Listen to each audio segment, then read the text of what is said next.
నిజం నిప్పులాంటిదని, ఆవు ముఖాన్ని చూడకూడదని ఎందుకంటారు? అసత్యం ఎంత గొప్పవారు ఆడినా తెలుస్తుందని అంటారు. ఆ శక్తి సత్యానిది. అందుకని నిజం నిప్పులాంటిదని అంటారు.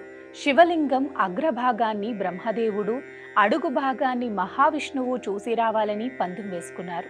దేవతలు సాక్షిగా ఇద్దరూ బయలుదేరారు. బ్రహ్మ ఎంత దూరం వెళ్ళినా అగ్రభాగం కనిపించదు, విష్ణువుకు అడుగు భాగం కనిపించదు.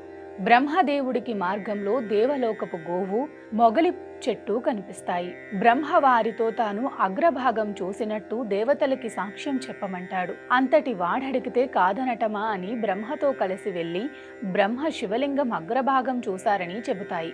దేవతలు నిజమని నమ్మి బ్రహ్మదేవుణ్ణి విజేతగా ఎంపిక చేస్తారు. ఈలోగా విష్ణువు వస్తాడు.